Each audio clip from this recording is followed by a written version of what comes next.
सभी ध्यानी मित्रों को मैं हृदय से आत्म नमन करती हूँ। मास्टर, हम कुछ देर के लिए ध्यान करेंगे। उसके बाद हम स्वाध्याय की ओर आएंगे। तो आप अपने सभी आरामदायक स्थिति में बैठ जाएं।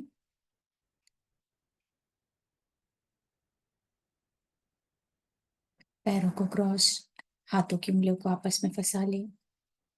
कोमलता से आंखें बंद करते हुए पूरी जागरूकता अपने श्वासों के प्रति रखते हुए मन को शांत करते जाना है।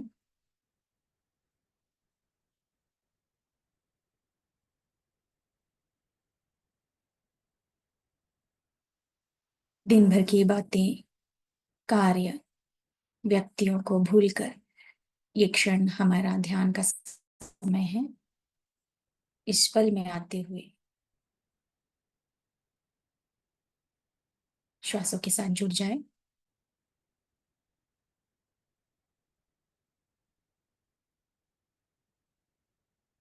आती हुई श्वास और जाती हुई श्वास।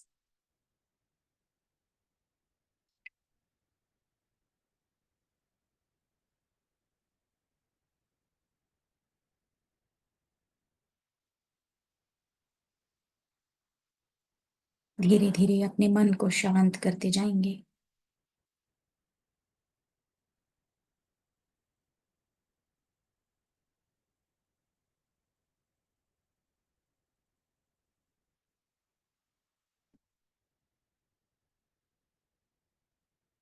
जैसे जैसे हमारा मन शांत होने लगेगा,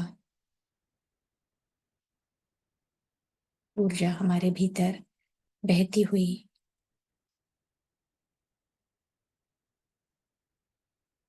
एक सामंजस्य में लाती हुई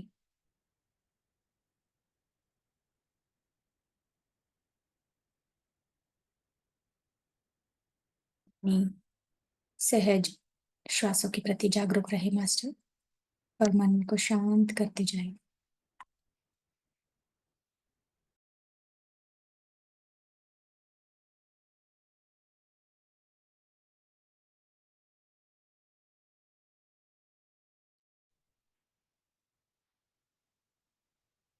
पिता महापत्री जी को नमन करते हैं।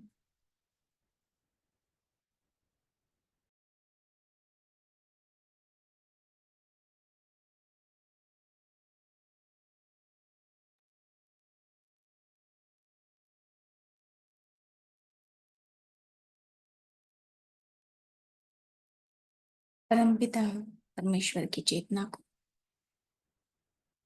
हृदय से आत्म नमन करते हैं।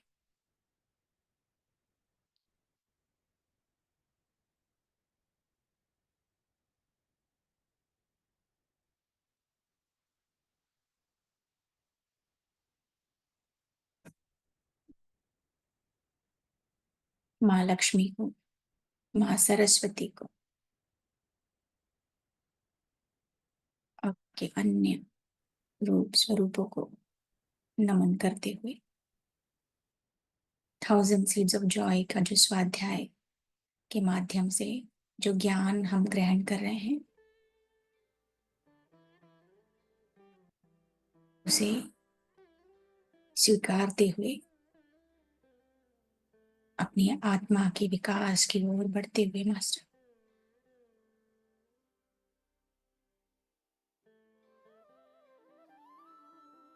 हो जाए और शांत होते जाए।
और हमने जन्म लिया है,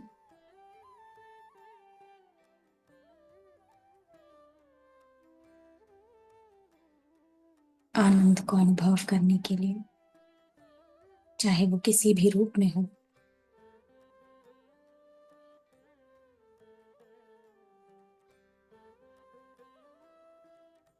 किसी भी परिस्थिति में हो।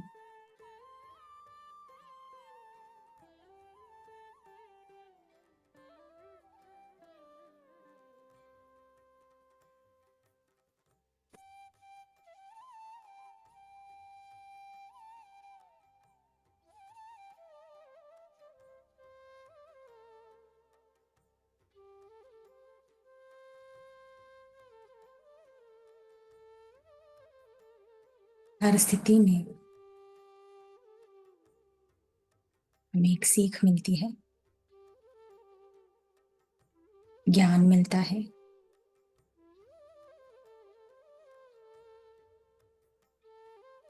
और वो अनुभव बन जाता है हमारी आत्मा की उन्नति के लिए।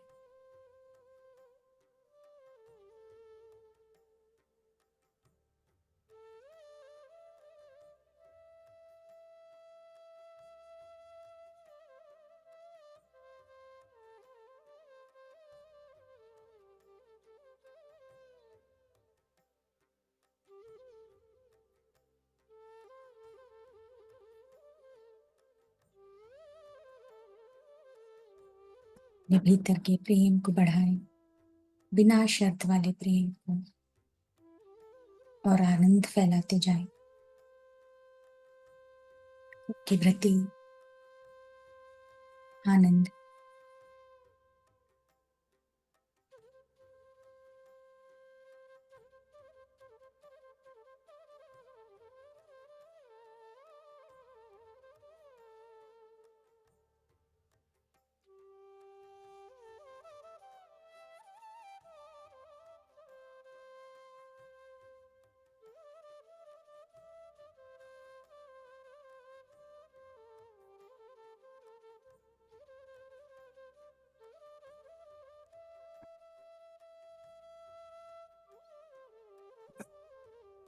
ध्यान से हम सबसे पहले मन को शांत करते हैं।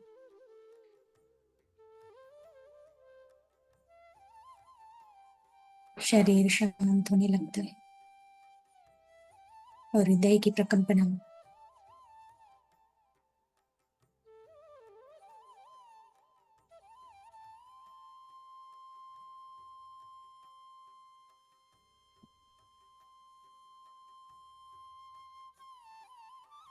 जो प्रेम है,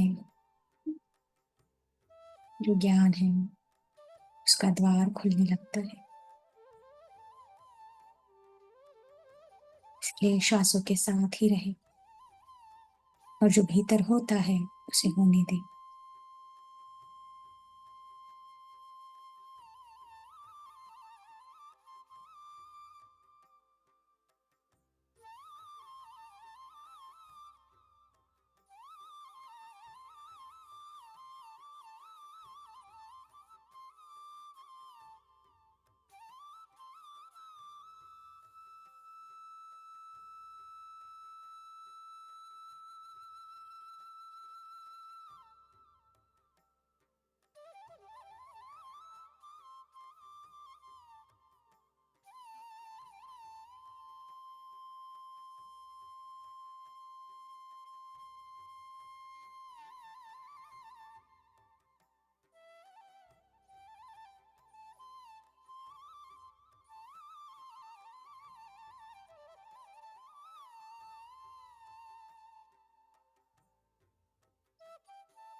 एक मिनट।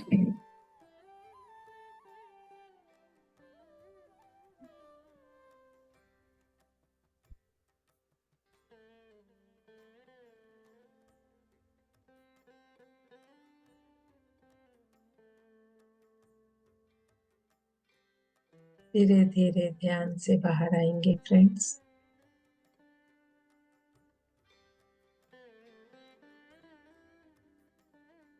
पूरे धन्यवाद के भाव के साथ, पूरे ग्रेटिट्यूड के साथ महालक्ष्मी, महासरस्वती जी को नमन करते हुए, उनकी ऊर्जा को फील करते हुए, उनसे प्रार्थना करते हुए हम धीरे धीरे ध्यान से बाहर आएंगे। यही प्रार्थना करेंगे, हे माँ, ये 1000 सीड्स ऑफ जॉय, ये बुक इतनी गहरी है, इतना ज्ञान का भंडार है इसमें। ये ज्ञान, इस बुक के हर एक ज्ञान मेरे जीवन में मैं उतारूं, इसे समझूं, ऐसा मुझे आशीर्वाद देना। जो मेरे जीवन के लिए जरूरी है, उस ज्ञान को मैं समझ सकूं, सहजता से अपने जीवन में ये ज्ञान मुझ में आ जाए, ऐसा मुझे आशीर्वाद देना मां। इसी प्रार्थना के साथ हम धीरे धीरे ध्यान से अब बाहर आएंगे। अपनी दोनों हाथों की हथेलियों को खोलकर बंद आंखों पे रखेंगे।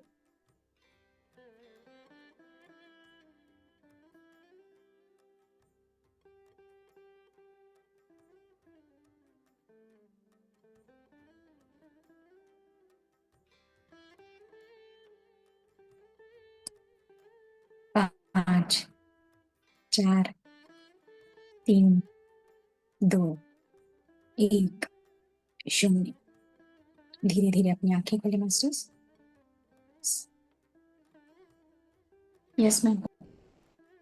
जोरदार क्लैप करते हुए हम ध्यान से बाहर आएंगे। ध्यान की शांति को अनुभव करने के बाद अब ध्यान के बाद ज्ञान, 1000 सीड्स ऑफ जॉय, खुशियों के 1000 बीज, इस बुक पे हम स्वाध्याय कर रहे हैं और इसको करते करते आज हम इसके 6th पार्ट पे पहुंच गए हैं। तो फ्रेंड्स, 6th पार्ट का 7th चैप्टर आप सभी खोल लीजिए। From ego to primordial joy, आज के चैप्टर का शीर्षक ये है। तो हम इसको करेंगे आज। तो चलिए मैं स्क्रीन शेयर करती हूँ।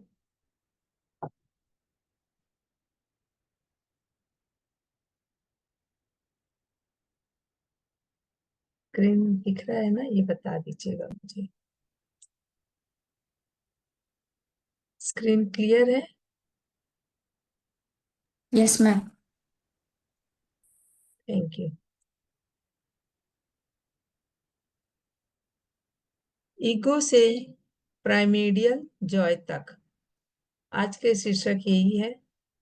तो इसमें हम समझेंगे कि आदिकालीन का आनंद, तीसरे चक्र में अहंकार और आदिकालीन का आनंद का क्या मेल है और ये क्या होता है, कैसे हम अहंकार से बाहर आएंगे और कैसे हम अपने आनंद, अपने भीतर के आनंद से जुड़ेंगे, इसको हम आज जानेंगे।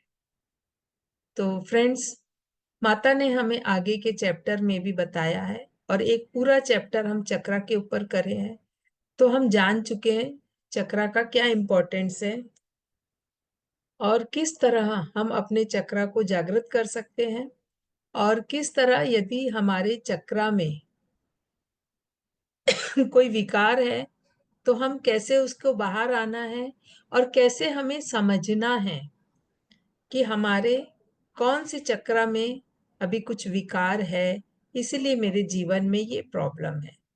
तो मैं इस प्रॉब्लम से कैसे बाहर आऊं और मैं कैसे अपने चक्र को हील करूं, बैलेंस करूं और कैसे मेरे चक्र खुले, ये हम आगे के चैप्टर में पढ़ चुके हैं, सीख चुके हैं।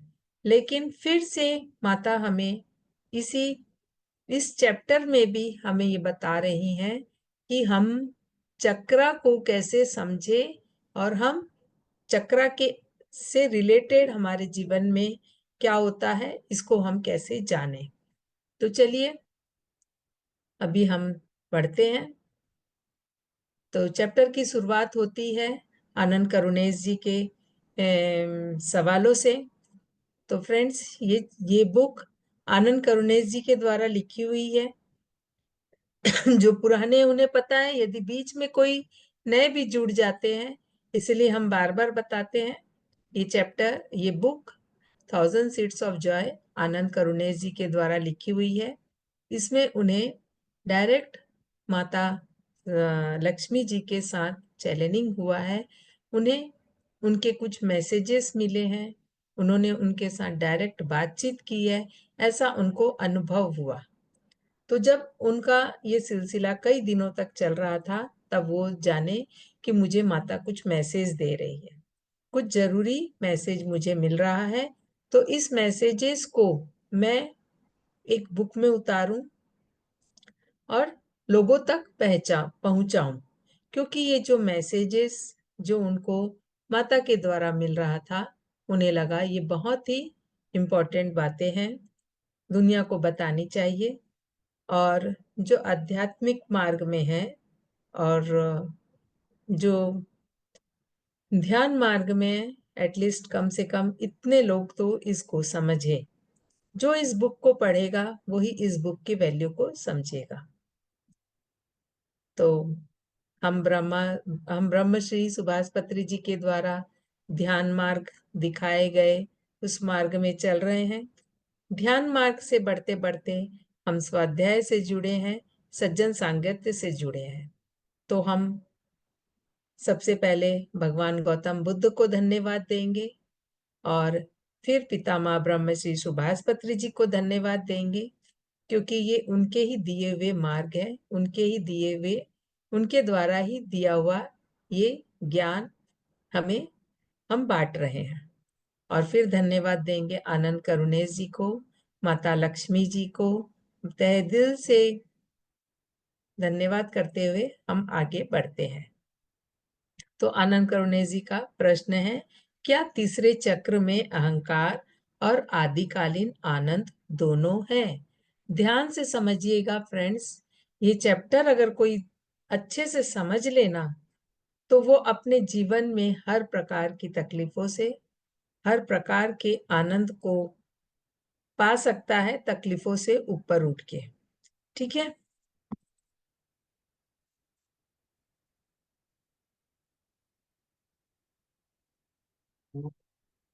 गेट खोल दिया से तो माता उनको जवाब दे रही है, अहंकार मन का हिस्सा है। मन अंदर नहीं बल्कि निचले चक्रों में है। हमें पहले भी बताया गया है मन कहाँ है, हम जान चुके हैं। मन जो होता है हमारा निचले हिस्सा में होता है, क्योंकि देखिए, मन जब हमारा कुछ करता है ना, तब हम उसको सही या गलत नहीं समझ पाते, हम बस वो कर लेते हैं। तो यहीं से ही एक चीज समझने की है कि मन हमेशा हमें सही चीज नहीं बताता। तो इसका मतलब क्या है, मन निचले हिस्से में ही रहता है, माने कि निचले चक्रों में रहता है। तो निचला चक्र हमारा कौन कौन सा है? मूलाधार चक्र, स्वादिष्ठान चक्र और मणिपुर चक्र। हमारे 7 चक्र हैं, 7 में से 3 नीचे हैं, 3 ऊपर है और बीच में हमारा हृदय चक्र है। तो हृदय चक्र के नीचे जो 3 चक्र है वो हमारे निचला चक्र आता है, और उसमें सबसे पहले है मूलाधार, फिर स्वाधिष्ठान और फिर मणिपुर चक्र। तो अहंकार मन का हिस्सा है। मन अंदर नहीं बल्कि निचले 3 चक्रों के आसपास मौजूद रहता है। तो मन क्या है? हमारा अंदर नहीं है। अंदर तो हम हम हमारा दिल है, हमारा दिमाग है, लेकिन मन क्या है? हमारा नीचे है। दिल क्या है? कहाँ पे? हमारा मिडिल में, और दिमाग हमारा ऊपर है। तो इसीलिए बोलते हैं जब हम दिमाग से सोचेंगे तो हम सही करते हैं, दिल की सुनते हैं तो दिल बीच में है तो ऊपर नीचे कहीं भी जा सकते हैं, है ना। और मन जो होता है, मन निचले में ही होता है। मन निचले तीनों चक्रों के आसपास होता है। इन सुंदर कमलों के आसपास कीचड़ का पानी कैसे मौजूद होता है? प्रथम चक्र के आसपास पृथ्वी तत्व से संबंधित है। ये भी हम सभी जानते हैं। मूलाधार चक्र, पृथ्वी तत्व। और जो है इसको हम बोलते हैं मन का प्रतीक है। संबंधित सहज मन है। और द्वितीय चक्र के आसपास जल तत्व है। ये भावनात्मक मन है। यहाँ संबंधित सहज मन है। पृथ्वी तत्व में सहज मन है और जल तत्व में भावनात्मक मन है। भावनात्मक मन माने जो हमारे भाव से उठता है। जैसे मेरा आज मन हो रहा है कि मैं भजन करूं, मेरा मन हुआ कि मैं ध्यान करूं, मेरा मन हुआ, माने एक भाव आता है उसमें। तो भाव कुछ अच्छा ही कराता है ना। और सहज मन, सहजता से हम, सहजता से बुखार है, सर्दी है तो भी ठीक है, मुझे आइसक्रीम खाने का मन हो रहा है, मैं आइसक्रीम खा। तो एक ये मन होता है और एक भाव आता है भीतर से, हमारे को मन में भाव आता है कुछ करने का।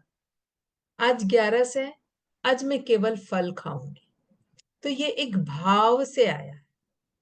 तीसरे चक्र के आसपास वायु तत्व है जो संबंधित सोच मन है। जहां हम सोचते हुए, हमारे मन में कुछ आता है तो हम सोचते हैं कि मन तो हो रहा है सो जाऊं, एक मन हो रहा है उठ जाऊं, तो क्या करूं, सोऊं ना उठूं।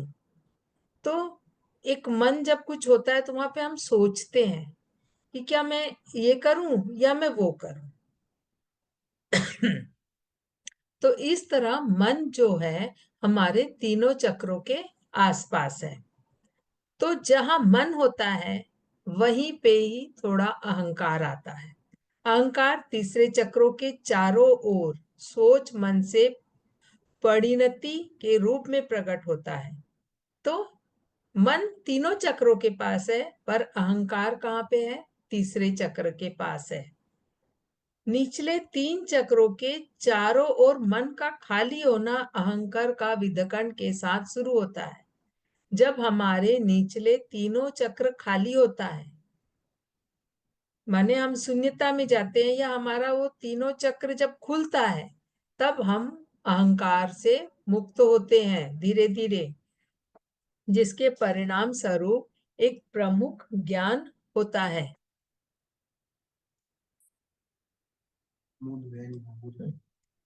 जिसके परिणाम स्वरूप एक प्रमुख ज्ञान होता है। जब अहंकार का विनाश होता है तो वहां क्या होता है? ज्ञान का प्रकाश होता है। जैसे जैसे मन अपने अस्तित्व के केंद्र में विलीन होता है, व्यक्ति सभी विचारों और विश्वासों से एक कट्टरपंथी खालीपन का अनुभव करता है और आदिकालन आनंद के लिए जागता है। तीसरे चक्र से इस आनंद को आत्मसमर्पण करना सबसे आसान है। तो क्या होता है? जैसे जैसे हमारा मन खाली होता है, हम अहंकार से मुक्त होते हैं, तो परिणाम स्वरूप हमारे में ज्ञान आने लगता है। और जब हमारे मन में ज्ञान आता है तो हमारे विचार और विश्वासों को का हम खालीपन महसूस करते हैं। हम ध्यान में बैठते तो क्या बोलते हैं? विचार, 60,000 विचार आते हैं जब हम एक साधारण व्यक्ति को, लेकिन ध्यानी को कितने विचार आते हैं? 60,000 से धीरे धीरे करते करते 60 और 6 में आ जाता है। माने क्या होता है? विचार कम हो रहा है, विचार फिर धीरे धीरे हम शून्यता में जाते हैं। तो यहाँ पे क्या बोल रहा है? विचार और विश्वासों का एक खालीपन का हम अनुभव करते हैं। अब हम ये अनुभव करते हैं, हाँ मुझे अब कोई विचार नहीं आ रहे। ध्यान में ही नहीं, यूं भी हम जब भी खाली बैठेंगे हमारे मन में कुछ नहीं चलता।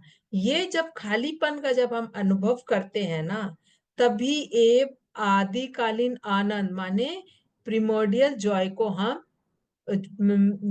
हम जगाते हैं, वो जगता है हमारे अंदर। और इसके जागरण पे हम आत्मसमर्पण में की भावना में फिर आते हैं। जब आत्मसमर्पण करना माने कई बार देखिए हमें कभी लगता है कि चलो मैं यहाँ पे कॉम्प्रोमाइज कर लूं, लेकिन हम नहीं नहीं करते। हमारा मन, हमारा दिल दिमाग कोई साथ नहीं देता कि नहीं, मैं क्यों आत्मसमर्पण करूं, मैं क्यों कॉम्प्रोमाइज करूं। लेकिन जब हमारा अहंकार चला जाता है, जब हमारा मन खाली हो जाता है, जब विचार शून्य होने लगते हैं, तब हमारे अंदर आत्मसमर्पण, हम हर जगह अपने आप को समर्पण में रखते हैं। समर्पण का भाव हमारे अंदर तब आता है। आज किसी के अंदर बहुत अहंकारी व्यक्ति है, यदि आप उसको समर्पण करने बोलोगे वो बिल्कुल समर्पण नहीं करेगा। लेकिन एक ध्यानी व्यक्ति हो, एक जिसके अंदर अहंकार नहीं है, वो इंसान को आप बोलोगे वो आत्मसमर्पण करने, वो तुरंत समर्पण, कॉम्प्रोमाइज, या आप बोलो कि पूरी तरह से वो आपके सामने आपकी बात को मानने या कोई बहसबाजी में आगे बढ़ने के लिए वो तैयार नहीं रहेगा। वो तुरंत इस चीज से अपने आप को दूर कर लेगा। इस स्थान में उच्च स्व का मार्गदर्शन प्राप्त होता है। जब हम ऐसे स्थान में आते हैं जहाँ पे अहंकार भंग हो जाता है, माने कि हमारा ईगो पूरी तरह से चला जाता है, तब हम अपने हायर सेल्फ के मार्गदर्शन को प्राप्त करते हैं। तब हम अपने हायर सेल्फ से जुड़ते हैं और उस समय हमारा मार्गदर्शन हमको अपने आप मिलता है। अभी भी हमारे अंदर इंट्यूशन आते हैं, हमको कई बार हम कुछ करते हैं तो हमको इंट्यूशन मिलता है, तो हम कई बार बोलते हैं अरे मेरा मन बोल रहा था मैं ये कर लूं, नहीं मेरा मन बोल रहा था वो मैं नहीं करूं, लेकिन फिर भी मैंने कर लिया। तो क्या है, अभी हम आत्मसमर्पण के भाव में नहीं है, अभी हमारे अंदर ईगो है, अभी हमारे चक्रा में विकार है, इसलिए हम इंट्यूशन की बातों को यूं ही छोड़ देते हैं। लेकिन जब हमारे अंदर का ईगो मर जाता है, खत्म हो जाता है, तब हम समर्पण के भाव में रहते हैं। और उस समय हमारे को जैसे जैसे गाइडलाइन मिलता है हमारे हायर सेल्फ से, हम समझ पाते हैं, उसको कैच कर पाते हैं और हम उसको मानते भी हैं। लेकिन इस आनंद की खोज उस मछली की तरह है जो इस जो वो जिस पानी में रहती है उसकी खोज करती है। देखिए, ये इस पॉइंट को भी समझने की बात है। इस आनंद की खोज उस मछली की तरह है, वो जिस पानी में रहती है उसी की खोज कर रही है। माने हमारे अंदर ये आनंद है, हमारे अंदर ही शांति है, लेकिन हम कहाँ खोज रहे हैं? हम उसको बाहर खोज रहे हैं। सब कुछ हमारे अंदर है, ईश्वर ने हमें सब कुछ दे के भेजा है, लेकिन फिर भी हम उसको बाहर खोजते हैं। मुझे लगता है मुझे ये मिल जाएगा तो मुझे शांति मिल जाएगी, मैं वो जगह जाऊंगी तो मुझे आनंद आएगा, मैं ऐसा करूंगी तो मुझे आनंद आएगा। जबकि परम आनंद जो है वो है केवल ध्यान में। और जब हम आंखें बंद करके बैठते हैं, अपने भीतर जाते हैं, अपने आप को देखने, अपने आप को समझने की कोशिश करते हैं, तब हमें समझ में आता है, अरे सारा आनंद, सारा सुख तो यही है। तो अब आनंद करुणेश जी का नेक्स्ट क्वेश्चन है, क्या इस आत्मज्ञान के बाद भी सभी दुख समाप्त हो जाते हैं? तो आपको क्या लगता है, बताइए।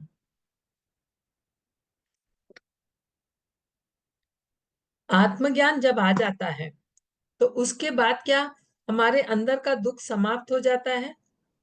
अब तो मुझे आत्मज्ञान आ गया है ना, मुझे समझ में आ गया है, मैं शरीर नहीं हूं, मैं आत्मा हूं। तो मैं किसी भी तरह की तकलीफ से मैं अपने आप को दुखी नहीं करूंगी। लेकिन क्या ऐसा होता है?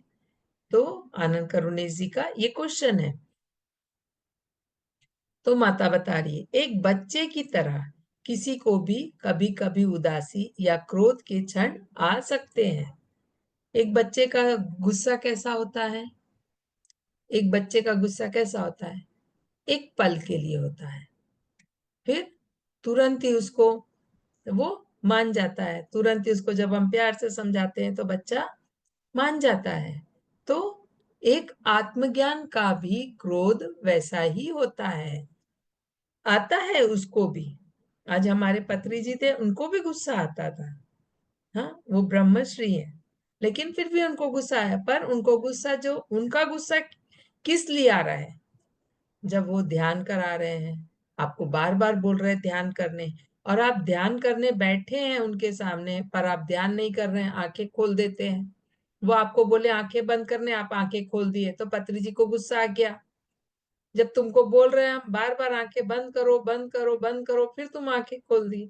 तो ये जो गुस्सा है, ये जो क्रोध है, ये एक पल का है, और ये किसी के भलाई क्या है, किसी के किसी को ज्ञान देना या किसी को सही मार्ग दिखाने के लिए गुस्सा है। कि भगवान शंकर को गुस्सा भी आया, भगवान विष्णु को भी गुस्सा आया। तो ये गुस्सा जो है एक पल के लिए है, एक छोटे बच्चे को जैसे आता है, तो क्षण में आता है और वैसे ही वो चला जाता है, वैसे ही वो भंग हो जाता है। एक को अभी भी शारीरिक दर्द का अनुभव हो सकता है, लेकिन अब कोई मनोवैज्ञानिक पीड़ा नहीं है। बोध इतना गहरा और गहरा है कि व्यक्ति कुछ समय के लिए दिव्य उत्साह में रहता है और बोलना भी नहीं चाहता है। खालीपन के स्थान से व्यक्ति पहली बार मन की सीमाओं को देखता है। जब एक व्यक्ति, देखिएगा, एक ज्ञानी व्यक्ति कम बोलते हैं क्योंकि वो अपने दिव्य उत्साह में रहते हैं। वो ज्यादा करके आंखें बंद करके बैठते हैं।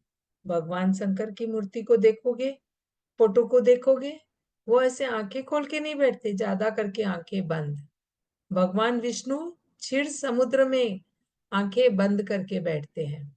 हनुमान जी को देखो, आंखें बंद करके बैठे। क्यों? क्योंकि वो अपने दिव्य उत्साह में रहते हैं। वो जान पाए हैं, जान लिए हैं। उनको पता है आंखें बंद करने से जो आनंद है, आंखें खोलने से वो आनंद नहीं है। इसलिए वो आंखें बंद करके रखते हैं और बोलना भी पसंद नहीं करते, क्योंकि खालीपन के स्थान से व्यक्ति पहली बार मन की सीमाओं को देखता है। और हम शून्यता में आने के बाद हम मन की सीमाओं को देख रहे हैं। एक महान आश्चर्य महसूस होता है कि कैसे एक विचार शून्य से चमत्कारिक रूप से उठता है।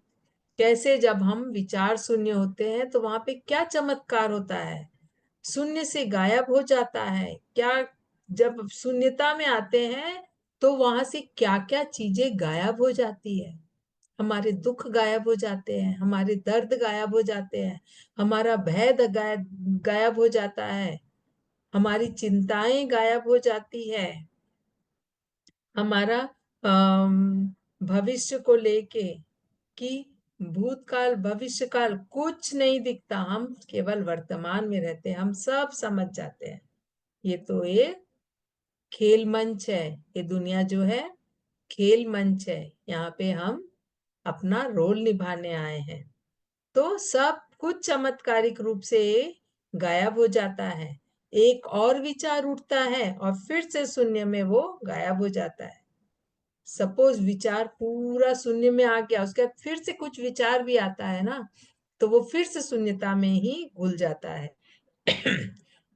एक विचारों के बीच रिक्त स्थान में आनंद रहता है और समय के साथ से रिक्त स्थान लंबे और लंबे होता जाता है। माने शून्यता का बोध जो है, अभी मैंने आंखें बंद करी, मैं 1 घंटा का ध्यान करी। उस 1 घंटा के ध्यान में मैं 10 मिनट के लिए शून्यता में गई थी। 10 मिनट के लिए मैं शून्यता में गई थी। लेकिन जब एक पूरी तरह से जब हमारा मन खाली हो चुका है, हमारे नीचे के चक्र खुल गए हैं, तो हमारा ये शून्यता का जो समय है वो धीरे धीरे लंबा होते जाता है। और ये लंबा होता है माने क्या हो रहा है, यहाँ खाली स्थान से इस खाली स्थान, जैसे अभी मैंने कहा 10 मिनट का मेरे को शून्यता का बोध हुआ, तो ये 10 मिनट के पहले क्या था, विचार था, और 10 मिनट के बाद फिर विचार है। तो माने ये 10 मिनट का जो स्थान था, वो स्थान क्या था, पूरा आनंद से भरती था, पूरा जॉयफुल था, पूरा खुशी थी, शांति थी यहाँ पे। तो ये जो रिक्त स्थान है, माने शून्य माने रिक्त हो गया, तो ये जो स्थान है ये हमारा लंबा होते जाता है। जैसे जैसे हम विचार शून्य हमारा लंबा होता है, ये स्थान हमारा लंबा होते जाता है, और उतना ही हम आनंद को महसूस करते, हमारा आनंद बढ़ता जाता है। एक लंबा रक्त स्थान आनंद से भर जाता है। प्रत्येक विचार, अवधारणा, विश्वास, पहचान की भावना सहित अब एक भ्रम के रूप में देखते हैं। अब हमें कुछ विचार भी आता है तो हम क्या बोलते हैं, ये क्या विचार आ रहा है मेरे मन में, क्यों मैं ये फालतू का विचार आया मेरे मन में, अरे क्या मैं ये फालतू बातें करने लगी, क्यों मैं बकवास सुन रही हूँ, क्यों मैं बोल रही हूँ। तो उस तरह से फिर हमारे मन में एक अवधारणाएं बनती है। अब हम अपने आप को खुद को जज करते हैं, अरे ये मैंने क्या की, मतलब ये क्यों हुआ, तो हम तुरंत ही पकड़ पा लेते हैं, तुरंत ही अपने इसको जज कर पाते हैं, क्योंकि मन स्वयं को खाली कर देता है। जब हम शून्यता में जाते हैं तो मन पूरी तरह से हमको खाली कर देता है। फिर उसके बाद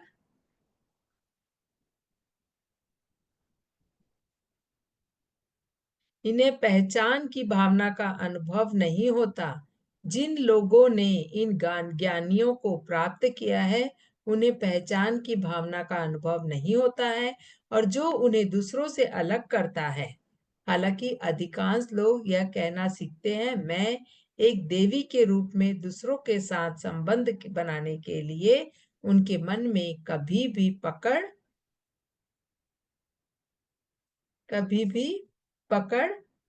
नहीं, अभी भी पकड़ है, उनके मन में अभी भी पकड़ है। एक देवी के रूप में दूसरों के साथ संबंध बनाने के लिए उनके मन में अभी भी पकड़ है। क्या आप हमें तीसरे चक्र के आसपास के अहंकार के बारे में बता सकती हैं? आनंद करुणेश जी का तीसरा सवाल।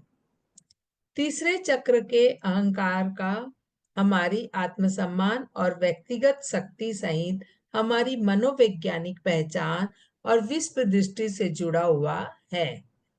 तीसरा चक्र के आसपास क्या है? अहंकार हमारा आत्मसम्मान और व्यक्तिगत शक्ति सहित हमारी मनोवैज्ञानिक पहचान है और विश्व दृष्टि से जुड़ा हुआ है। यह वह स्थान है जहां हम अपने जीवन का भ्रम पैदा करते हैं। तो तीसरे चक्र के आसपास अहंकार के बारे में और अधिक जानना चाह रहे हैं, तो माता अभी बता रही है, ये वो स्थान है जहां पे अहंकार जो है हमारे आत्मसम्मान और व्यक्तिगत सहित और हमारे मनोवैज्ञानिक की पहचान सारी हमारी तीसरे चक्र के आसपास से ही जुड़ा रहता है। जहां हम अपने जीवन का भ्रम भी पैदा करते हैं और हम इस जीवन को कैसे निभा सकते हैं। हमें ये भ्रम भी आता है कि हम इस जीवन को कैसे निभा सकते हैं। भौतिक प्राणियों के रूप में हमारी सुरक्षा के लिए थोड़ा अहंकार आवश्यक है। ये भौतिक शरीर है हमारा, भौतिक शरीर में थोड़ा अहंकार भी माता बता रही है आवश्यक है। लेकिन तीसरे चक्र के चारों ओर अहंकार की असमान वृद्धि से बहुत कष्ट होता है। थोड़ा अहंकार जरूरी है, थोड़ा अहंकार आप रख सकते हैं, बट अहंकार की वृद्धि जब होगी तो हमें कष्ट होगा, क्योंकि कर्म पैटर्न को तीसरे चक्र में आत्मसात किया है। इसलिए परिवर्तन की संभावना भी सबसे बड़ी है। हमेशा एक विकल्प है कि अहंकार को मजबूत करके अधिक दुख पैदा होता है। एक चीज हमेशा याद रखो, ज्यादा नहीं तो एक ही चीज को समझ के रखो कि अहंकार हमारे जीवन में अधिक दुख पैदा कर सकता है। थोड़ा अहंकार हर मनुष्य को रहता है। थोड़ा अहंकार आवश्यक भी है, माता ये कह रही है। थोड़ा माने क्या, 0.001%। पर यहाँ लोगों को कितना है, 1000%। 100 भी नहीं, 1000%। तो इस अहंकार से हमें क्या होगा, बहुत अधिक दुख और कष्ट होगा। इस चक्र के आदिम आनंद के लिए समर्पण करना है। इस चक्र में यदि हमें आनंद को महसूस करना है तो उसके लिए हमें समर्पण की भावना की जरूरत है। जैसे ही ये चक्र साफ होता है, आदिकालीन आनंद प्राप्त करने के लिए खुलता है। जैसे जैसे ये चक्र साफ होता जाता है, जैसे जैसे ये चक्र खुलता है, हम आदिकालीन आनंद को प्राप्त करने के लिए आदिकालीन आनंद हमें प्राप्त होने लगता है। व्यक्ति स्वयं के भीतर एक शानदार बदलाव का अनुभव भी करता है। जब ये चक्र साफ होगा तो हम खुद में एक बदलाव को अनुभव करते हैं। जब कोई इस आनंद के लिए आत्मसमर्पण करता है तो व्यक्ति अपने व्यक्तिगत मार्गदर्शकों से मार्गदर्शन प्राप्त कर सकता है। जब हम पूर्ण रूप से आत्मसमर्पण करते हैं, जैसे कि हमने आगे फर्स्ट में माता ने बताया था, फर्स्ट सवालों के जवाब में ही आनंद करुणे जी के, कि जब हम पूरा आत्मसमर्पण कर लेते हैं तो हम अपने हायर सेल्फ, हम हमें जो गाइडलाइन मिलती है हमारे हायर सेल्फ से, तो हम उसको समझ पाते हैं। वही चीज माता अभी फिर बता रही है, आत्मसमर्पण करने से अपने व्यक्तिगत मार्गदर्शकों से मार्गदर्शन प्राप्त कर सकते हैं और हायर सेल्फ से। तो तीसरे चक्र में हमारे कर्म पैटर्न को क्यों आत्मसात किया गया है। अब आनंद करुणे जी का और एक क्वेश्चन। माता कह रही है, खैर यह निचले दो चक्रों की परिणति है जो तीसरे चक्र में व्यक्त होते हैं। तीसरे चक्र में हमारे कर्म पैटर्न को क्यों आत्मसात किया गया है। तो दो चक्रों की परिणति है जो तीसरे चक्र में व्यक्त होती है। जो पहला और दूसरा दो चक्रों का जो परिणाम होता है वो ही तीसरा चक्र व्यक्त करता है। यदि हमारा पहला चक्र नहीं खुला है, दूसरा चक्र नहीं खुला है, तो तीसरा चक्र उस हिसाब से रहेगा। यदि हमारा पहला और दूसरा चक्र खुल गया है तो तीसरे चक्र में अहंकार की संभावना कम हो जाती है, क्योंकि यदि हम हमारे सहज मन को कंट्रोल कर लिए, हमारे भाव को हम कंट्रोल कर लिए, तो फिर हम हमारे तीसरे चक्र में आसानी से पहुंच पाते हैं। बल्कि यहाँ जो कर्म संलेचिक है वह भी एक स्थान है। इसलिए यह एक ऐसी जगह है जहाँ सबसे अधिक कुश्ती होती है और वह स्थान जहाँ परिवर्तन की संभावना सबसे बड़ी है। तीसरा चक्र में ही हमारा सबसे बड़ा परिवर्तन हमारे अंदर आता है, क्योंकि तीसरे चक्र में जब हम पहुंचते हैं, अगर तीसरा चक्र हमारा खुल जाता है या हम अपने अहंकार, अपने ईगो को दबाकर अपने आप को उजागर करना चाहते हैं और उजागर करने की कोशिश करते हैं, तो ये ही एक ऐसा स्थान है जहां सबसे बड़ा, हम पहला चक्र खुल गया, दूसरा चक्र खुल गया, लेकिन तीसरा चक्र में हमें थोड़ी ज्यादा मेहनत करनी पड़ती है। क्यों? क्योंकि यहाँ पे हमें को अपने ईगो को पूरी तरह से नष्ट करना है, और ईगो इतनी जल्दी से नष्ट नहीं होता, उसके लिए हमें थोड़ी मेहनत करनी पड़ती है। वह स्थान जहाँ परिवर्तन की संभावना सबसे बड़ी है, और अगर ये स्थान, अगर ये चक्र हमारा खुल जाता है, तो हमारे अंदर बहुत बड़ा परिवर्तन आता है, बहुत बड़ा परिवर्तन आता है। जैसे बोलते हैं ना, एक मोड़ ऐसा आया कि जीवन ही बदल गया, एक मोड़ ऐसा आया कि जीवन खुशियों से भर गया, एक मोड़ ऐसा आया कि जीवन में दुख तकलीफ आ गई।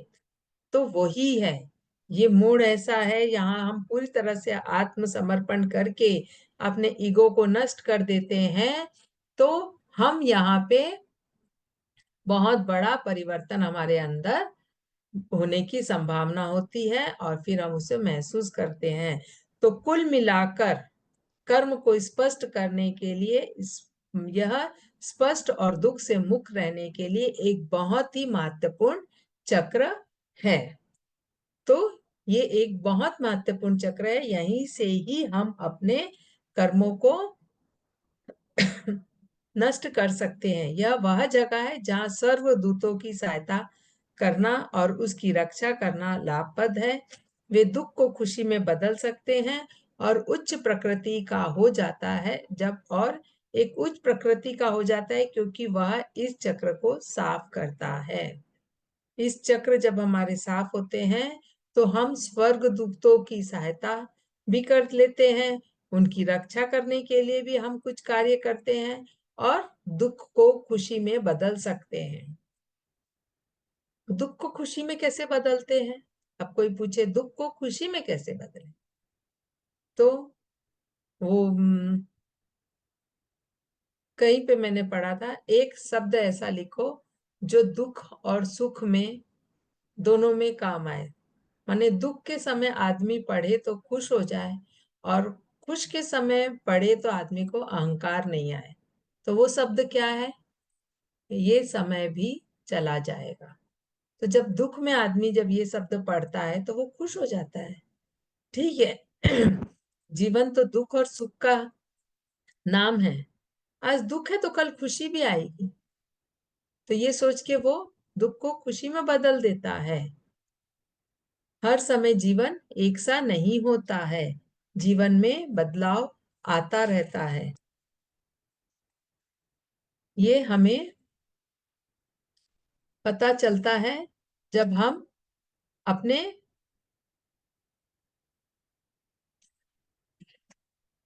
जीवन में अहंकार को दबाते हैं और अपने अंदर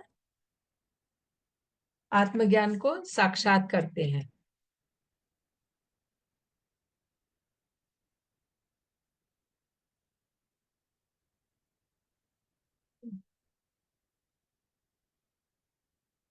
अब आनंद करुणेश जी का दूसरा प्रश्न, क्या आप बता सकते हैं जब हमारे अहंकार के कारण हमारा तीसरा चक्र बंद होने लगता है तो हम कैसे पहचानेंगे? कितना अच्छा क्वेश्चन है। देखिए, अपने अहंकार को पहचानना, किस तरह हम पहचाने, किस तरह अपने अहंकार को हम भंग करें, सारा चीज माता ने कितने अच्छे से बताया है।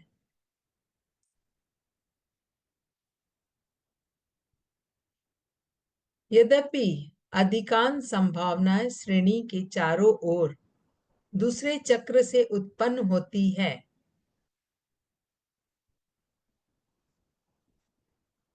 आसपास के अंगों में, दूसरे चक्रों के आसपास के अंगों में यदि भावनात्मक दर्द महसूस होता है, भावनाओं श्रेणी के चारों ओर दूसरे चक्र से उत्पन्न होती है।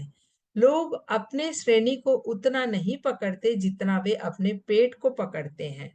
क्योंकि तीसरे चक्र के आसपास के अंगों में भावनात्मक दर्द व्यक्त किया जा सकता है। जब लोग पेट पकड़ते हैं तो वे तीसरे चक्र से निकलने वाली ऊर्जा को धारण करने का प्रयास करते हैं।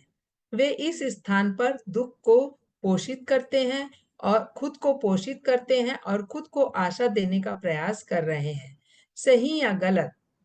देखिए, हमें कैसे पकड़ना है? हम कैसे जानेंगे कि हमारे अंदर अहंकार के कारण हमारा तीसरा चक्र बंद हो रहा है? हम ये तब पहचानेंगे जब यदि मेरे पेट में या पेट के आसपास किसी प्रकार का भी मुझे कोई पीड़ा हो रही है, कोई तकलीफ हो रही है, तो उससे ही मुझे ये समझना पड़ेगा कि मेरा तीसरा चक्र बंद हो रहा है। तभी वहां पे मेरे विकार आ रहे हैं। तीसरे चक्र के आसपास मेरे जो भी ऑर्गन है, जो भी मेरा तत्व है, जो भी बॉडी पार्ट है, उसमें यदि तकलीफ आ रही है, माने मेरे तीसरे चक्र में कुछ विकार आ रहा है, या मेरा तीसरा चक्र बंद हो रहा है, या मेरे अंदर का ईगो बढ़ रहा है, तो हमें उसको कंट्रोल करना है। हम क्या करें? पेट में दर्द हुआ, पेट के दर्द की दवाई खा ली, लेकिन आज हमने जाना कि हम पेट के तकलीफों को किस तरह ठीक कर सकते हैं। ध्यान में बैठेंगे, मणिपुर चक्र पे ध्यान करेंगे, या सो के पेट को चलाना है। पेट में सांस भर के पेट को फुलाना है, पेट को सांस को बाहर छोड़ते हुए पेट को अंदर करना है। इस तरह का जब हम अभ्यास करेंगे तो हमारा तीसरा मणिपुर चक्र जो है, धीरे धीरे जो बंद हो रहा था खुल जाएगा, और उसके खुलने से हमारे पेट की जो तकलीफ है वो अपने आप चली जाएगी। ये माता ने हमें यहाँ पे बताया है। सही और गलत, सफलता और विफलता, पवित्र अपवित्र और किसी भी पहचान और विश्व दृष्टि के बारे में, ऐसे सभी विरोध भाषाओं के बारे में निर्णय तीसरे चक्र के आसपास बनाई जाती है। तो तीसरे चक्र के आसपास ये सारी भावनाएं बनाई जाती है। हम यहाँ पे आके क्या कर रहे हैं? हम जान रहे हैं कि सही गलत, हम यहाँ पे जजमेंट करने लगते हैं। सही गलत, सफल असफल, पवित्र अपवित्र, तो हम ये सब को हम करने लग रहे हैं। हम विरोध भाषा के बारे में निर्णय करने लग रहे हैं, जबकि हमें निर्णय नहीं करना है। निर्णयों के शामिल अहंकार इस चक्रों के चारों ओर बहुत तनाव, चिंता और दुख पैदा करता है। देखिए, जब भी हम जजमेंट में जाते हैं तो हमारे अंदर बहुत सारे तनाव आते हैं। यदि हम किसी को जजमेंट कर रहे हैं, हमें वो व्यक्ति सही नहीं लग रहा है, हमें उससे तकलीफ हो रही है, तो जब हम निर्णय कर रहे हैं कि वो आदमी गलत है, गलत है, गलत है, ऐसे करेंगे, तो हमारे अंदर दुख भी पैदा होता है। तो इसीलिए माता ने कहा है, ये सब हमारे अंदर होता है जब तीसरे चक्र में हम हमारा अहंकार बढ़ता है, तब हम इस तरह के जजमेंट में जाते हैं। तो किसी को बिना किसी उम्मीद के पूरी तरह से असफल होने के विचार आ सकते हैं। किसी को बिना किसी उम्मीद के पूरी तरह से असफल होने के विचार आते हैं। जब ऐसा होता है तो ऊर्जा तीसरे चक्र से बाहर निकल जाती है। यदि मुझे लग रहा है मैं तो सफल नहीं हो सकूंगी, मुझे डाउट होने लगता है, तो मतलब मेरा तीसरा चक्र से ऊर्जा अब बाहर निकल रही है। तो क्या करना है? यदि मुझे कभी ऐसा लगे कि मैं वहां पे सक्सेस नहीं होंगी, इस तरह की भावनाएं अगर मेरे अंदर आने लगी, तो आप समझिए मेरा तीसरा चक्र में इम्बैलेंस है। तुरंत ध्यान में बैठ जाइए और अपने तीसरे चक्र पे ध्यान कीजिए। इसके अलावा कुछ भावनाएं अन्य चक्रों से लीक होती है। उदाहरण के लिए घृणा हृदय से उठती है। हृदय में क्या होता है? प्यार। लेकिन जब हम घृणा कर रहे हैं, मतलब हमारा हृदय चक्र बंद हो रहा है। क्रोध सिर पर चढ़ता है। हाँ, तो हमें सहस्त्रार पे ध्यान करना है कि मेरे सिर पे क्रोध चढ़ रहा है। यदि सभी दर्द का अनुभव केवल तीसरे चक्र से किया जाता है, तो इस चक्र के आसपास के अंग ढह जाएंगे। या बहुत अधिक हो सकता है। अधिकांश से अवशेषित करके यदि तीसरे चक्र में सभी भावनाएं दर्द होती है, दर्द नहीं है, तो शरीर हृदय को बंद करने से रोकता है। ध्यान से समझिए क्या बता रही है माता। हमें घृणा हो रही है माने मेरे हृदय चक्र बंद हो रहा है, क्रोध आ रहा है माने मेरे सहस्त्रार या मेरे आ,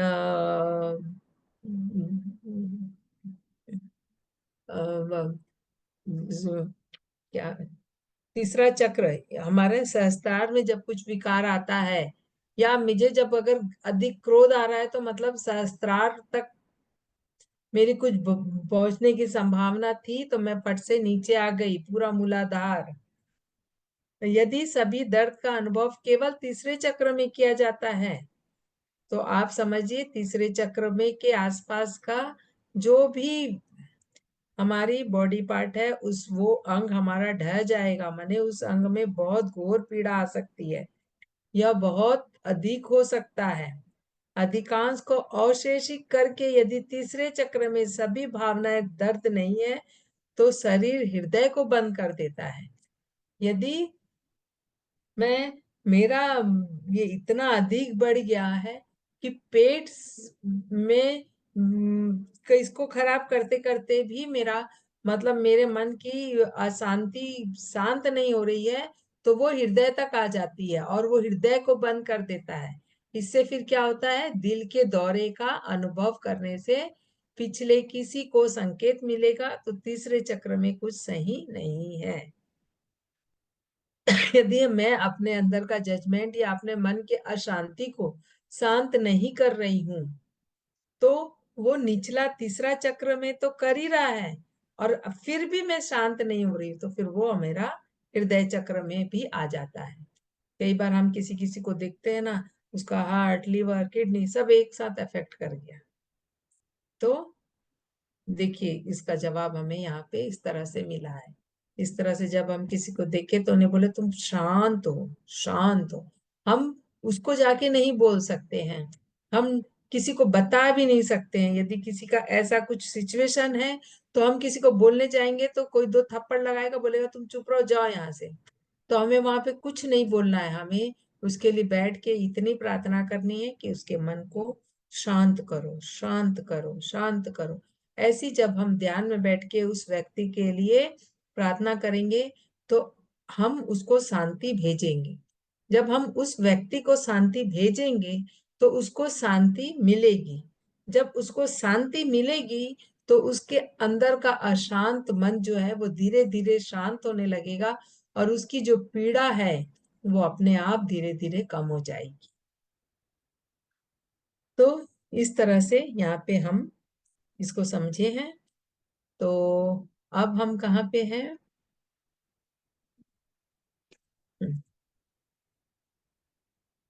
इस चक्र तो आनंद करुणे जी कह रहे हैं समझा, ठीक है।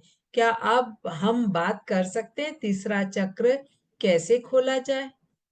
अब फिर से आनंद करुणे जी जानना चाहते हैं कि तीसरा चक्र कैसे खोला जाए, हमें ये बताइए। इस चक्र की यात्रा माता बता रही है, इस चक्र की यात्रा तीसरे चक्र की जो यात्रा है हमारी जन्म के पहले से ही शुरू हो जाती है। कैसे? गर्भावस्था में और प्रसव के दौरान माँ से संबंध अधिक होता है, बच्चे का संबंध माँ से अधिक होता है और इस समय उच्च विचार रखना उसका कर्तव्य है। किसका? माँ का। क्योंकि माँ के गर्भ में बच्चा है और माँ बच्चा पूरा माँ से पूरा कनेक्टेड है। तो माँ अभी कैसा विचार कर रही है, माँ अभी कैसे आचरण में रह रही है, बच्चा वो पूरा सीख रहा है। इसलिए इस समय उच्च विचार करना उसका कर्तव्य है माता का। जब माँ गर्भ में बच्चे से बात करती है तो ऐसी चीजें होती है जिन्हें वह कह सकती है या कर सकती है जिससे बच्चे को प्यार महसूस करने में मदद मिलती है। तो अक्सर प्रेगनेंसी के समय माताएं बच्चों से बात करते हैं तो उसे इस तरह से बात करो, इस तरह से प्यार दे कि उसको ये महसूस हो कि हाँ, मैं जिस दुनिया में जा रहा हूँ, जिनके पास जा रहा हूँ, वहां मैं सुरक्षित रहूंगा। और उसको वो प्यार को बच्चा महसूस करता है। वह बच्चे के साथ जुड़े रहने के लिए गाइड या स्वर्गदूतों को आमंत्रित भी कर सकती है। ऐसे समय में माता को कुछ गाइडेंस चाहिए। यदि वो स्पिरिचुअल है, वो जानती है, तो वो अपने गाइड, अपने स्वर्गदूतों को आमंत्रित करके कुछ गाइड पाना चाहती है, या कुछ सीखना चाहती है, या कुछ समझना चाहती है, तो वो समझ सकती है। ऐसे समय में माता को ये एक बोलना चाहिए, एक वरदान रहता है। जब बच्चा उसके पेट में है तो माँ अगर ऐसा चाहे तो स्वर्गदूत आके उसकी मदद करते हैं। इस चक्र को खुला रखने के लिए प्रत्येक दिन, अभी माता बता रही है, इस चक्र को खुला रखने के लिए, क्योंकि आनंद करुणे जी का यही क्वेश्चन था, तीसरा चक्र कैसे खुला जाए। अब माता बता रही है, इस चक्र को खुला रखने के लिए प्रत्येक दिन खुशी और हंसी होना महत्वपूर्ण है। हमारा तीसरा चक्र खुला रहे हमेशा, उसके लिए क्या करना है, हमें खुशी और हंसी को महसूस करना है, और हमें इसको इम्पोर्टेंस देना है कि खुश रहना मेरे लिए कितना जरूरी है, हंसना मेरे लिए कितना जरूरी है। खासकर जब वह बड़े होते हैं। छोटा बच्चा तो नादान होता है, वो तो हंसता ही है, खेलता ही है, मस्त रहता है। लेकिन खास करके जब हम बड़े होते हैं, उस समय हमें ये इसको इम्पोर्टेंस देना बहुत जरूरी है। आप देखेंगे पार्क में लोग झुंड बना के योगा करते हैं, उसके बाद जोर जोर से हंसते हैं, हा हा हा हा हा। क्यों? क्योंकि हंसना बहुत जरूरी है। एक खुशी हुई बात की हंस दिए, बस थोड़ा सा वो, जब हम जोर जोर से हंसते हैं तो हमारी आंतड़ें सारी खुलती है। इसलिए खुशी और हंसी को महत्वपूर्ण देना बहुत जरूरी है। अच्छा आराम करना, स्वस्थ भोजन करना, मधुर संगीत सुनना, प्रकृति के साथ नृत्य करना, सभी चीजें जो किसी के जीवन में संतुलित पैदा करती है, इस चक्र को खुला रखती है। ये सारी चीजें, हमें प्रकृति के साथ रहना, हमें अच्छे भोजन खाना, स्वस्थ भोजन माने जो भोजन हमारे लिए अच्छे हैं, जो पौष्टिक भोजन खाना, आराम करना सही समय पे, कितना हमारे शरीर को आराम देना जरूरी है, इन सब बातों पे भी ध्यान देना बहुत जरूरी है। तो ये सारा चीज कर हमारे चक्र को खुला रखती है। इस चक्र के खुलने पर एक हेविंस के साथ खुशी से जुड़ा हुआ है। यह चक्र दृढ़ता से छठे चक्र या तीसरी आंख से जुड़ा हुआ है, जहां हम अपने आंतरिक दृष्टि प्राप्त करते हैं। जब कोई व्यक्ति कहता है मेरे पास एक महान अंतर्दृष्टि थी, जो तीसरे चक्र के माध्यम से तीसरे चक्र में रहती है, तो इस तरह से कोई व्यक्ति जब कहता है मेरे पास एक, बोलते ना इसको इंट्यूशन आता है, इसका अंतर्दृष्टि माने ये दूर का भी देख लेता है। जैसे हमने पढ़ा था ना देवदत्त और आनंद में, तो आनंद को ये चीज प्राप्त थी। क्या वह अपने एक मानव अवतार से अपने तीसरे चक्र को खोलने के बारे में एक अनुभव साझा कर सकते हैं? माता को फिर आनंद करुणे जी ये बोल रहे हैं, तो माता कह रही है, हाँ, जब मैंने राम के साथ अपने अवतार में अकेले स्क्रिप्ट किया था, तो मैंने अपने तीसरे चक्र को खुला रखा था और उसे आपके साथ साझा करूं। माता बता रही है कि मैं तीसरे चक्र को कैसे खुला रखी और कैसे उनसे जुड़ी थी। जब जब राम जी के साथ वो वनवास में गई, तो वो क्या था, वो अपना अहंकार को छोड़ के, तभी तो उन्होंने महल को का आनंद को, सुख को छोड़ के राम जी के साथ वनवास में गई। और वनवास में जा करके वो वहां ध्यान करती थी और प्रकृति के साथ जुड़ के रहती थी। और धरती माँ की ऊर्जा को बढ़ाने में भी उनका बहुत बड़ा हाथ था। आसपास के वातावरण में शांति करने का, इस तरह के उन्होंने जो कार्य किए थे, उससे उस उस वजह से उनका तीसरा चक्र वो खुला रखी थी, खुला था, ये दर्शाता है। तुम संसार में हो या संसार में नहीं हो, आप बहुत ही सरल तरीके से खाना चुन रहे हैं। आप ज्यादा ध्यान लगाने का चुनाव, आप संसार में हो या नहीं हो, आप अपना तरीका आप खुद चुन सकते हैं।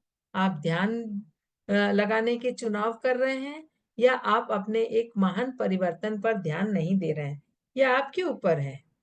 आपने क्या चूज किया है? आप संसार में हो, या आप एस्ट्रल ट्रेवल कर रहे हो, या आप सूक्ष्म जगत में हो, या आप परलोक में हो, कहीं पे भी हो। तो आप अगर भौतिक जगत में नहीं हो, आप सूक्ष्म जगत में हो, तो भी ये आपका अपना चॉइस है कि आप ध्यान कर रहे हो या आप ध्यान को इम्पोर्टेंस नहीं दे रहे हो। ये आपका अपना चॉइस होता है। हाँ, और लगता है पिछले कुछ वर्षों में परिवर्तन तेज हुआ है। तो कुछ वर्षों में तो परिवर्तन तेज हुआ ही है। कैसे?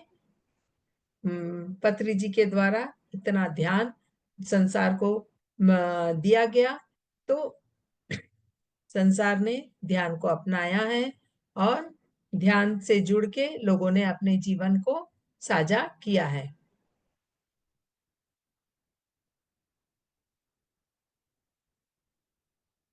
आगे आनंद करुणेश जी का क्वेश्चन है।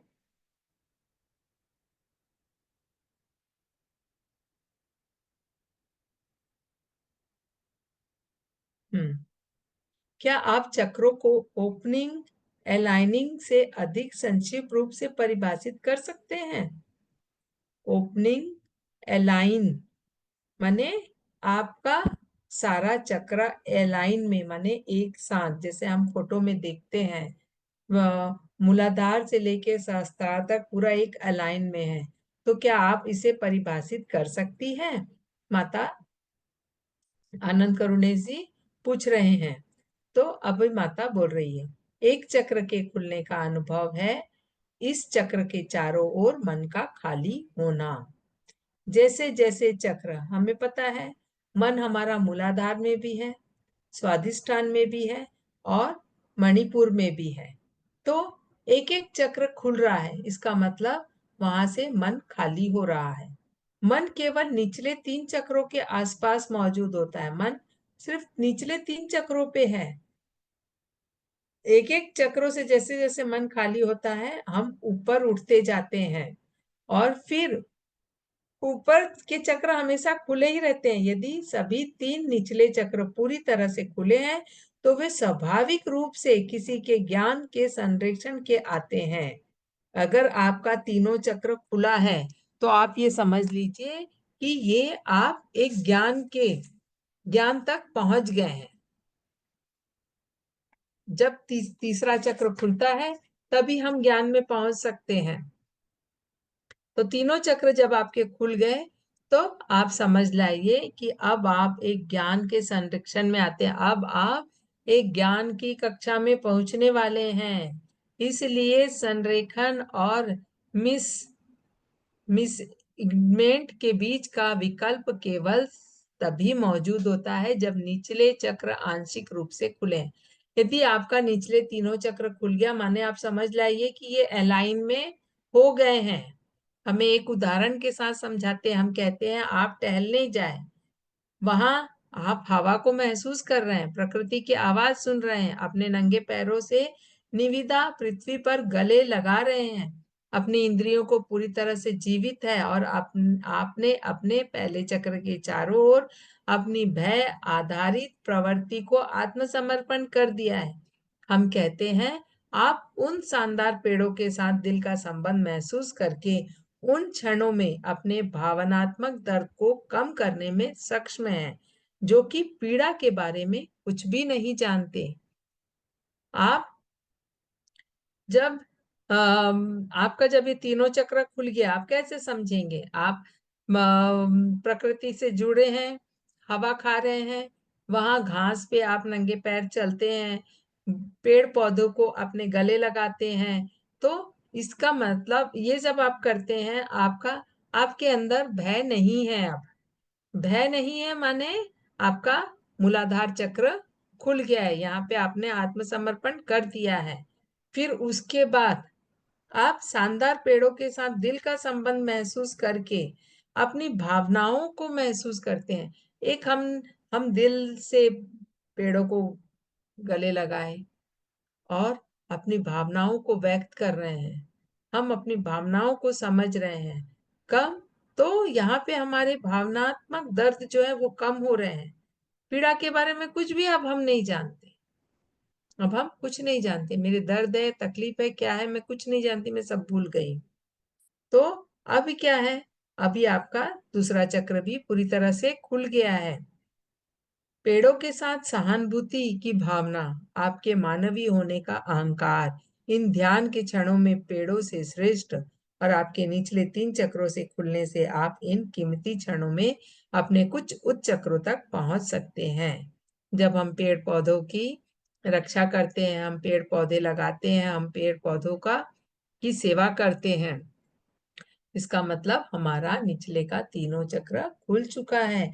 आपने सभी चक्र उन क्षणों से खुले हैं और संरक्षित होते हैं, और आपके सभी चक्र उन क्षणों से खुलते जाते हैं और अलाइन होते जाते हैं। शून्यता से इस स्थान में आप सभी चक्रों को एक करने वाले मौलिक आनंद का अनुभव करते हैं।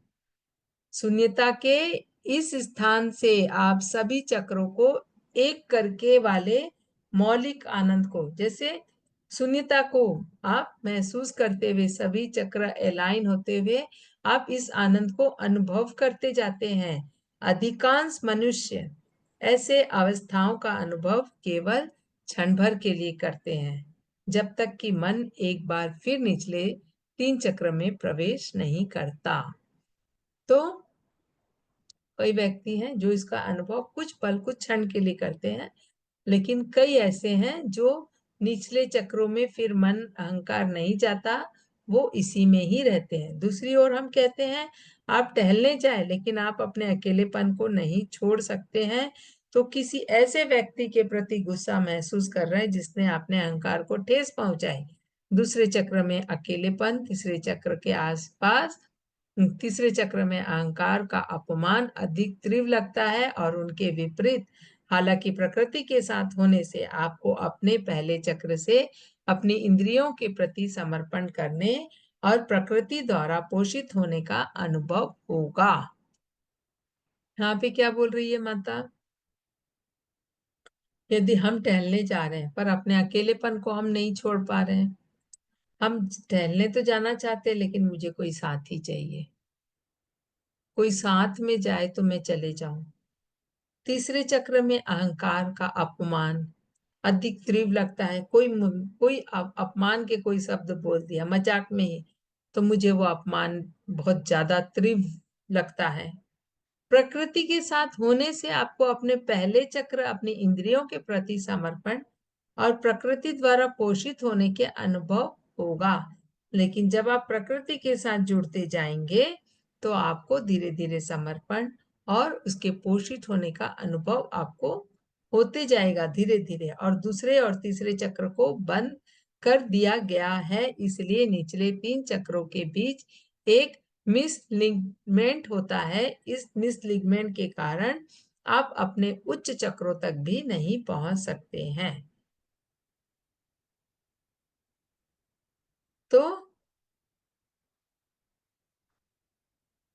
हम जब हमारा नीचे का निचले का 3 चक्र अगर हमारा नहीं खुलता, हमारे को कोई अपमान कर दिया, और यदि हमारे अंदर गुस्सा है, यदि मैं टहलना जाना चाहती हूँ तो भी मुझे किसी का साथ चाहिए, जब इस तरह से कुछ भावनाएं रहती है और हम प्रकृति के साथ रह के भी इन भावनाओं को यदि समर्पित नहीं कर पाते हैं, तो हमारा दूसरा और चक्र, तीसरा चक्र बंद हो जाता है। और यदि हम समर्पण में आ जाते हैं तो हमारा चक्र खुल जाता है। यह आपके अनुभव की समग्रता को बादलों में बदल देता है। अब आप पेड़ भी ठंडे, धुंधले और दूर हो जाते हैं। तो इस तरह से यहाँ पे हम यदि नहीं कर पाते हैं तो हम नहीं सीख पाते, नहीं आगे बढ़ पाते हैं। शरीर को स्वस्थ रहने के लिए प्रतिदिन खुद को कैसे साफ करना चाहिए? जब आपके निचले चक्रों को मिलाया जाता है, जो आध्यात्मिक प्रगति तेजी से होती है, अर्थात एक ही क्षण में इन चक्रों के चारों ओर मन खाली हो जाता है। शरीर को स्वस्थ रखना, प्रतिदिन साफ करना, जब आपके निचले चक्रों को मिलाया जाता है, जब हमारे निचले चक्र मिलते हैं, निचले तीनों चक्र, तो हमारे अंदर आध्यात्मिक प्रगति तेजी से होती है और एक ही क्षण में हमारे चारों ओर मन खाली हो जाता है। हम प्रतिदिन स्वस्थ रहने के लिए खुद को साफ सुथरा रखते हैं, अच्छी भावनाओं में रहते हैं, तो हमारे निचले चक्र अपने आप में मिलने लगते हैं, आध्यात्मिक प्रगति तेजी से होती है और एक ही क्षण में इन चारों ओर से मन खाली हो जाता है और यह आपकी प्राचीन आनंद की क्षणिक झलक देता है, जो आत्मज्ञान का द्वार बन जाती है। तो इस तरह से माता ने अपने सभी चक्रों के बारे में हमें बताया। हमें हमारे चक्रों को कैसे खोलना है, कैसे बंद होता है, कैसे खुला है, और अगर बंद हो गया है तो उसको फिर से कैसे खोलना है, ये सारा चीज बहुत ही अच्छे से माता ने हमें बताया है। कैसे हमें समझना है कि मेरा चक्र खुल गया है, कैसे हमें समझना है कि मेरा चक्र बंद है। तो और जब अगर चक्र खुल जाता है, नीचे के 3 चक्र खुल जाते हैं, तो फिर हमारे ऊपर के चक्र को खोलने में हमें टाइम नहीं लगता और हमें आत्मसमर्पण की भावना में आ जाते हैं। तो हम जीवन को समझ लेते हैं और दुख से हम दूर हो जाते हैं। तो इस तरह से हम एक भौतिक आनंद, माने दुनिया में रहते हुए, संसार में रहते हुए भी हम संसार में नहीं हैं। कैसे? पत्री जी ने हमें बताया, संसार में रहते हुए भी आप सन्यासी जीव जियो, माने ध्यान करते रहो और संसार में लिप्त नहीं होना है। हमें डिटैचमेंट के साथ संसार में रहना है और अपनी भावनाओं को, अपने अंदर के जो विचार हैं उनसे हमको कैसे समझना है, हमारी क्या भावनाएं, हमारे क्या विचार है, हमें कहाँ पे कंट्रोल चाहिए, कहाँ पे हमें समर्पण चाहिए, ये सब चीज को हमें समझना जरूरी है।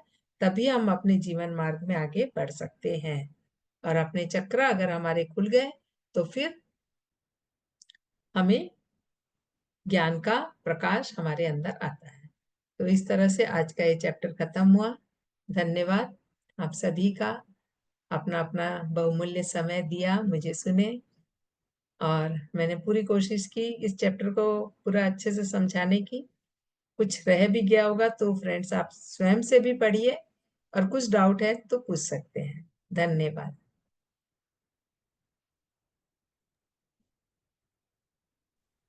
Thank you ma'am.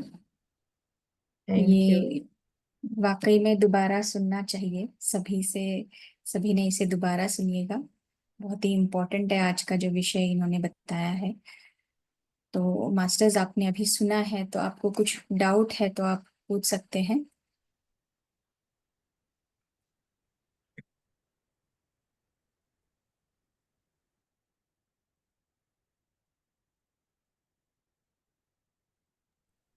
जी माधवी जी।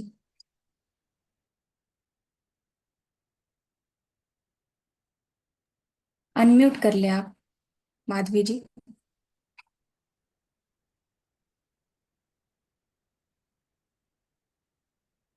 नमस्ते मैम, राधे राधे। नमस्ते, राधे राधे।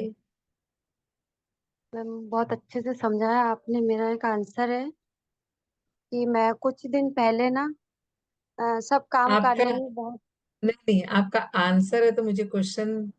सॉरी सॉरी मेरा सवाल है, सॉरी। आपका ये एक खेल प्रश्न है। हाँ बोलिए। प्रश्न है। जैसे कि कोई भी काम करने के लिए मैं एकदम से डरती थी पहले, फिर हम्म। उसके बाद ना बहुत हिम्मत हुआ कि मैं हाँ सब कर पाऊंगी। फिर अभी कुछ दिनों से मुझे ऐसा लग रहा है, डर सा लगने लगा है। तो किस चक्र में काम करना चाहिए मुझे? मूलाधार चक्र बताया, भय हमारा मूलाधार चक्र में रहता है। आप प्रकृति के साथ जुड़िए, जमीन में बैठ के ध्यान करिए, पेड़ पौधे को गले लगाइए। और यदि आप नहीं जा सकते पेड़ पौधे के पास, तो पेड़ पौधों को देखने से भी, माने मूलाधार चक्र का क्या है? पृथ्वी तत्व। पृथ्वी तत्व माने मिट्टी। हमें मिट्टी के साथ संपर्क बनाना है। पृथ्वी का तत्व क्या है? मिट्टी। ठीक है। तो जब हम मिट्टी के साथ जुड़ेंगे, पृथ्वी के साथ जुड़ेंगे, घर में कुछ समय नंगे पांव भी चलिए। यदि आप बाहर नहीं जा पा रहे हैं, यदि आप गार्डन में जाके नंगे पांव नहीं चल पा रहे हैं, तो अपनी छत पे भी आप नंगे पैर चल सकते हैं, या घर पे चलिए। तो हम थोड़ा प्रकृति के साथ, जैसा माता ने बताया ना, प्रकृति के साथ जुड़ना, पेड़ पौधे को गले लगाना, और लंबी लंबी सांस लीजिए खुली हवा में जाके, और ध्यान करिए मूलाधार चक्र का। तो आपका मूलाधार चक्र जब खुलेगा, तो आपके अंदर का भय अपने आप धीरे धीरे चला जाएगा। आप समझ जाइए, भय माने अभी आपको पहला चक्र मूलाधार चक्र पे ही काम करना है। ठीक है ना? जी मैम। हाँ, जब भी ध्यान करो अपना मूलाधार चक्र पे ध्यान करिए।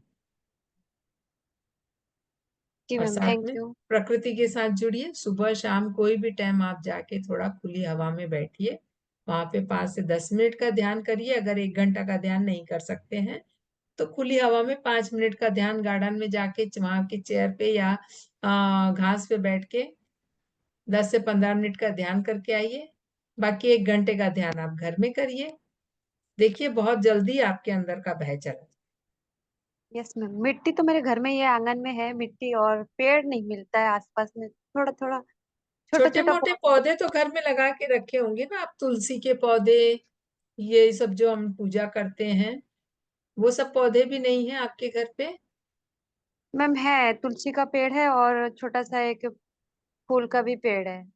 हाँ, तो उस पौधे के पास बैठ के ध्यान करें। इससे भी आप मिट्टी तत्व से जुड़ जाएं। और अपने घर में कुछ, अगर आपको गज लगाने की सुविधा है तो कुछ गज लगाइए, और खुद उस गज की सेवा करिए। मिट्टी को, मिट्टी के अंदर हाथ डालना, गज की सेवा करना उसको, तो उसमें भी देखिएगा आपके फर्क आएगा। ठीक है? जी मैम, धन्यवाद मैम, बहुत बहुत धन्यवाद आपका, थैंक थैंक यू। और थैंक यू किसी माधवी जी। और किसी को कोई प्रश्न है? आज का चैप्टर थोड़ा ज्यादा लंबा भी था, फिर भी मैंने कोशिश की कि मुझे लगा, मैं एक बार सोची 2 दिन करूं इस चैप्टर को, फिर लगा नहीं आज कंप्लीट कर देते हैं, क्योंकि फिर मैं बाहर जा रही हूँ तो कुछ दिन नहीं जुड़ पाऊंगी आप लोगों के साथ। कि मैम, लेकिन अच्छा था आज का चैप्टर, और इसे दोबारा तो सुनना भी है। ये प्रिमोडियल का और एक जो चैप्टर है, वो चैप्टर आप मेरे लिए ही छोड़िएगा, awakening the primordial joy. 30 chapter. ठीक है? ठीक। तो थैंक चलिए, यू। और किसी का कोई प्रश्न है? नहीं मैम, अभी और किसी का नहीं है। तो ठीक है, चलिए session. Yes ma'am. Light stop कर दीजिए। Thank you ma'am, thank you so much. Thank you. तो फिर से आप सभी का बहुत बहुत धन्यवाद। तो फिर मिलते हैं नए साल में आप लोगों से। तब तक के लिए धन्यवाद। अपनी यात्रा बनाए रखिए, और खुशियों के बीच इकट्ठे करते रहिए। अपना जीवन को मस्त बनाते रहिए, स्वस्थ रहिए, मस्त रहिए, आनंद में रहिए। आनंद को फील करना है, अपने आप को खाली करते हुए। तो धन्यवाद सभी का बहुत बहुत। Thank you ma'am, thank you. Thank you. शुभ रात्रि।